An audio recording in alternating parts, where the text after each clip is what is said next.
எல்லாருக்கும் நமஸ்காரம்.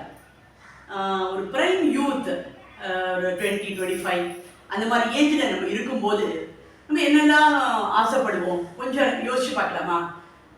ஒரு நல்ல ஸ்மார்ட்டாக ட்ரெஸ் பண்ணிக்கணும், நல்ல ஹேர் ஸ்டைல் பண்ணிக்கணும், கேர்ள்ஸாக இருந்தானாக்கா கொஞ்சம் ஏதாவது நல்ல ஃபேஷன் ஜுவல்லரி வாங்கி போட்டுக்கணும்.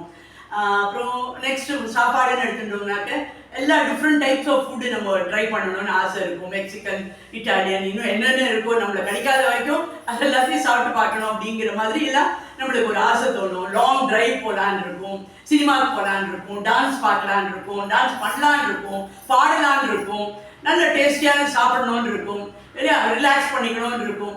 ஸோ இப்படி பல விஷயங்கள் நம்ம அந்த டைம் ஃபுல் எனர்ஜியோட நல்லா என்ஜாய் பண்ணணும் அப்படின்றது தான் நம்மளுக்கு எல்லாருக்கும் மனசில் இருக்கும் இல்லையா?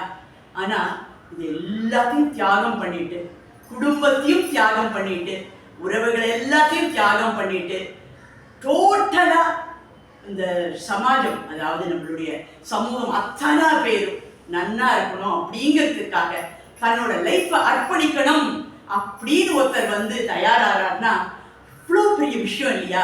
அதுவும் வயசு 20. யாரை பற்றி சொல்கிறேன்னு உங்களுக்கு புரிஞ்சிருக்கும். நம்ம காஞ்சி மகா பரிவாருடைய அந்த வம்சத்தில் இப்போ 71வது பீட்டாதிபதியாக நம்மளுக்கு வந்திருக்காரு. அந்த சுவாமிகளை பற்றி தான் நான் சொல்கிறேன். 20 வயசு பிரைம் ஏஜ். நம்மளை போல இத்தனை ஆசைகளையும் விட்டுட்டு இருக்கணும்னாக்க எத்தனை மன உறுதி இருக்கணும் இல்லையா? அண்ட் இதெல்லாம் ரொம்ப ஏதோ இப்போ நீ நேற்றுக்கு டக்குன்னு பண்ணிட்டான்னு இல்லை. This is a very long process. இது நிறைய பேருக்கு எவ்வளோ தூரம் தெரியும்னு தெரியல. ஸோ அதனால கொஞ்சம் ஷேர் பண்ணிக்கலாம் அப்படின்னு எனக்கு தோணிது. இது பார்த்தீங்கன்னாக்க ஒவ்வொரு வருஷமும் இந்த வேத பாடசாலையில் எந்தெந்த குழந்தைகள் ரொம்ப ஸ்ரத்தையா படிக்கிறா, ரொம்ப ஷைன் ஆனாலோ அந்த பற்றின ரிப்போர்ட்ஸ் எல்லாம் எவ்ரி இயர் பெரியவாளுக்கு சமர்ப்பணம் பண்ணிட்டு இருப்பா. அதை யார் இன்சார்ஜாக நடத்திட்டு இருக்காளோ அவள்கிட்ட ரிப்போர்ட் கொடுப்பா.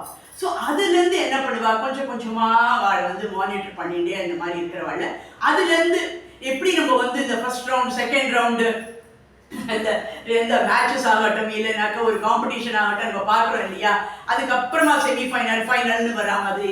ஸோ அந்த மாதிரி தான் இதுலேயும் அத்தனை பேரில் முதல்ல ஒரு ஃபர்ஸ்ட் செட் ஆஃப் பீப்புள், ஒரு 15 பேரோ 20 பேரோ அந்த மாதிரி முதல்ல கொஞ்சம் சூஸ் பண்ணிட்டு கொஞ்சம் மானிட்டர் பண்ணிட்டு அவளுக்கு எக்ஸ்ட்ரா ட்ரைனிங் அது இதெல்லாம் கொடுக்கறச்சே ஹவு தே க்ரோ அப், அந்த ஒரு ஆத்ம அபிவிருத்தி இதுல எந்த மாதிரி அவளுடைய மைண்ட் செட் போயிட்டு இருக்கு அப்படின்னு மானிட்டர் பண்ணிட்டே இருந்துட்டு அதுக்கப்புறம் அதுல இருந்து ஃபில்டர் ஆகி இந்த சமயம் கூட பார்த்தீங்கன்னா முதல்ல 8 பேர் இது பண்ணினாலாம். அதுக்கப்புறம் அதுல கொஞ்சம் மானிட்டர் பண்ணி பண்ணி பண்ணி பண்ணி எப்படி இந்த புடம்போட்ட தங்கம் வாழை அந்த மாதிரி கொஞ்சம் கொஞ்சம் கொஞ்சம் கொஞ்சமா அவளை எம்ப்ரேஷ்மெண்ட் பண்ணி பண்ணி பண்ணி கடைசியா 3 பேரை ஓகே அப்படின்னு ஃபைனலா இது பண்ணியிருக்கா. ஸோ கால்டு செமிஃபைனல்னு நம்ம சொல்லலாம்.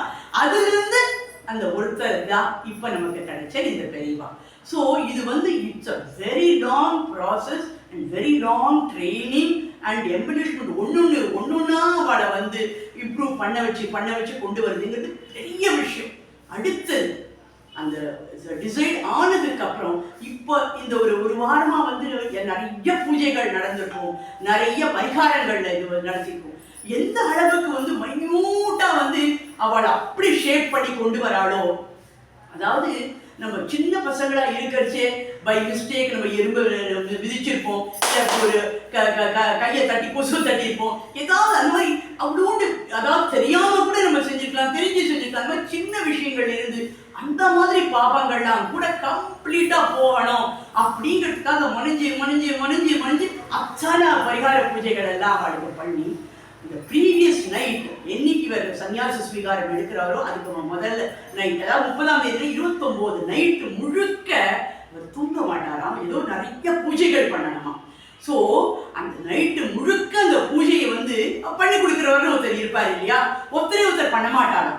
ஏன்னா கம்ப்ளீட்டா அந்த நைட்டு ஃபுல்லா அந்த பூஜையை யார் பண்ணி கொடுத்தாரோ அவர் மறுநாளைக்கு இவரோட சன்னியாசம் எடுத்துக்கணுமா. அப்படி ஒரு நியமம் இருக்கு. அதனால என்ன பண்ணுவான்னா டேர்ன் போட்டு ஒரு செட் ஒருத்தர் பூஜை பண்ணி வைப்பார், அடுத்தது இன்னொருத்தர் வருவார், அந்த மாதிரி அவ பண்ணிவா. ஆனா இவர் நைட்டு முழுக்க கண் முழிச்சு 29ஆம் தேதி நைட்டு முழுக்க கண் முழிச்சு அழகா 30ஆம் தேதி காத்தால தயாரா வர ஒவ்வொரு விஷயமா நம்ம பார்த்துருப்போம். நிறைய பேர் நீங்க பார்த்துருப்பேன் எப்படி ஒரு விஷயமா தியாகம் பண்ணிட்டு ஆபரணமாகட்டும், அந்த யக்னோபவீதம்ங்கிற அந்த பூனதுன்னு சொல்லிட்டு அதுக்கப்புறம் அழகா அவர் வந்து கையை தூக்கி வந்து அந்த பிருத்திவிக்கெல்லாம் வந்து சொல்லி நான் சன்னியாசம் வாங்க போறேன்னு. இதெல்லாம் எவ்வளோ பெரிய விஷயம். அண்ட் நம்மளாம் எவ்வளோ பாக்கியம் பண்ணியிருக்கணும்னு சொல்றேன். ஏன்னா இது நம்மளுடைய அப்பா அம்மாவோட புண்ணியம் நமக்கு கிடைச்சிருக்கு. நம்ம 4 ஆச்சாரியால பார்க்கிற ஒரு பாக்கியம் நம்மளுக்கு கிடைச்சிருக்கு இல்லையா? அண்ட் இந்த சன்னியாசத்தை அவ்வளோ நன்னா நம்ம வந்து கண்குளிர பார்க்கறதுக்கு technology really help us. And இந்த ஆச்சாரியால், அதாவது நம்மளுடைய விஜேந்திர சுவாமிகள் என்ன அழகான நாளை சூஸ் பண்ணியிருக்காருனாக்க, அக்ஷய திருத்தி எல்லாருக்கும் தெரியும் ஒஸ்தியான நாளுங்கிறது அபிவிருத்தின்னு. ஆனா இதுல இருந்த இந்த புதன்கிழமை இந்த அக்ஷய திருத்தி இந்த மாதிரி சில கிரகங்கள் சேர்றதோட வர்ற ஒரு அழகான சிறப்பு வந்து 27 வருஷத்துக்கு அப்புறம் தான் மறுபடியும் இதே கோஆர்டினேஷன்ல வருமா. ஸோ அப்படின்னா எத்தனை ஒரு வேல்யூபிள் டே அது இல்லையா? இப்படி நம்மளுக்கு நம்ம நன்னா இருக்கணுங்கிறதுக்காக ஒரு ஆச்சாரியாரை தேர்ந்தெடுத்து நம்ம தர்ம அபிவிருத்தி ஆகணும்னு விஜேந்திர பெரியவா யோசிச்சு நம்மளுக்கு பண்றாரு. என்ன அபார அன்பு இல்லையா?